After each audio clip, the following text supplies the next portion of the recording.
This channel does not promote any violent, harmful, or illegal activities. All content provided by this channel is meant for an educational purpose only.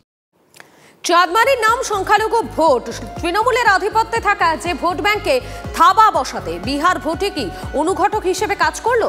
Bangla ভাষা বিহারে পরপর আসন জেতার পরই সংখ্যালঘু প্রধান মুর্শিদাবাদে তাস ফেলতে শুরু করেছে আসাদুদ্দিন ওয়েসির দল, যার প্রথম কার্ডের নাম অধিকার যাত্রা।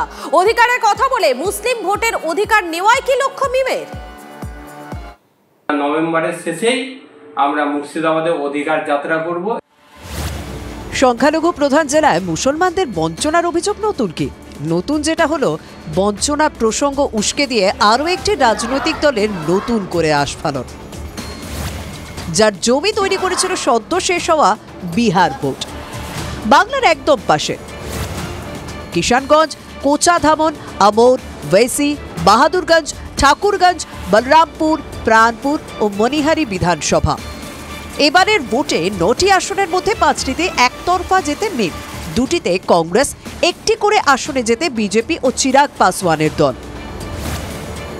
বিহারের সংখ্যালঘু প্রধান আসনগুলিতে সাফল্যে ভর করে মুর্শিদাবাদে ঝাঁপাচ্ছে মিম, যে জেলায় মুসলিম ভোট প্রায় 65%, যেখানে 22টি আসনের মধ্যে 17টিতেই মুসলিমরা সংখ্যাগুরু। সেই মুর্শিদাবাদ জেলায় এই নভেম্বরেই শুরু হচ্ছে মিমের অধিকার যাত্রা। যাত্রা শেষে মুর্শিদাবাদের সভা করার কথা হয়েছে। নভেম্বরের শেষেই আমরা মুর্শিদাবাদে অধিকার যাত্রা করব। এই যাত্রা মুর্শিদাবাদের 22 সিটে আমরা পৌঁছাবো এবং বীরভূম, মালদহ, উত্তর দিনাজপুর, দক্ষিণ দিনাজপুর এই যাত্রা 1 মাস আমাদের যাত্রা চলবে। বিহারে ফল বেরোতেই মুর্শিদাবাদে মিমের পার্টি অফিসে বাড়ছে ব্যস্ততা, বিশেষত তৃণমূল ছেড়ে মিমে যোগদানের প্রবণতা বাড়ছে। লোহা গরম থাকতে থাকতেই অধিকার যাত্রা এগিয়ে নিয়ে যেতে চায় ওয়েসির দল। মিমের এই গাঝারা ভাব কি গাত্রদাহের কারণ হতে পারে তৃণমূলের? 26 বিধানসভা সামনে যেহেতু আছে, এখন অনেক কিছুই দেখতে পাবেন। মিম নয়, তাছাড়া আরও যদি কোনো দল থাকে, সেই দলগুলো যারা বিজেপির বি টিম হিসাবে কাজ করে, তারা কিন্তু মাঠে ময়দানে নেমে পড়েছে।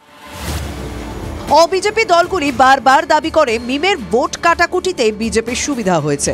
মুর্শিদাবাদ জেলাতেও সেই ভাষ্য বদলায়নি। মিম ওখানে আসা মানে হচ্ছে যে একটা অংশের যারা বিভিন্নভাবে বিভ্রান্ত করবার চেষ্টা করবে। সংখ্যালঘু সম্প্রদায়ের একটা বড় অংশের ভোট টিএমসি পায়, সেখানে যদি মিম বা মুসলিম লীগ বা আরো কেউ এসে যদি সেখানে ভোটে থাবা বসায়, তার পরিণাম নিশ্চয়ই ভারতীয় জনতা পার্টির পক্ষে ভালো হতে পারে। 2021 বিধানসভা ভোটেও অবশ্য মিম চেষ্টা চালিয়েছিল মুর্শিদাবাদে,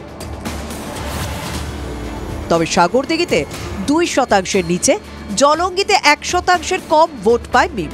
আর 2023 পঞ্চায়েত ভোটে মুর্শিদাবাদ জেলায় 30 স্তর পঞ্চায়েত মিলিয়ে 35,000 ভোট পায় ওয়েসির দল। লালগোলার একটি গ্রাম সংসদে যেতে তারা। हम लोग तो मेहनत करेंगे, हम लोग तो सीमांचल की जनता ने, अल्लाह सुब्हाना व तआला ने हमको उनके ज़रिए से बड़ी इज्जतों से नवाजा, बड़ी कामयाबी हमारी हुई। हम अपनी पार्टी को मजबूत करेंगे। ঝাঁকে ঝাঁকে না হলেও অল্প স্বল্প ঘুরে উঠছে মুর্শিদাবাদের আকাশে। বীরভূম, মালদা, 2 দিনাজপুরও রয়েছে রুটে।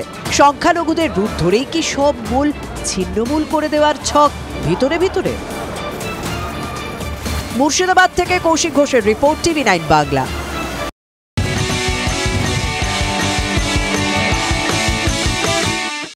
দশমবার মুখ্যমন্ত্রী পদে শপথ নিতে চলেছেন নীতিশ কুমার। নীতিশ কুমারের শপথে থাকছেন প্রধানমন্ত্রী। শপথ গ্রহণ অনুষ্ঠানে থাকবেন স্বরাষ্ট্রমন্ত্রী অমিত শাহ, থাকতে পারেন রাজনাথ সিং, ধর্মেন্দ্র প্রধান। শপথের পর বিহারের 19তম মুখ্যমন্ত্রী নীতিশ সকাল 11:30 গান্ধী ময়দানে নীতিশের শপথ গ্রহণ অনুষ্ঠান। ফের উপমুখ্যমন্ত্রী হচ্ছেন সম্রাট চৌধুরী এবং বিজয়া সিনহা।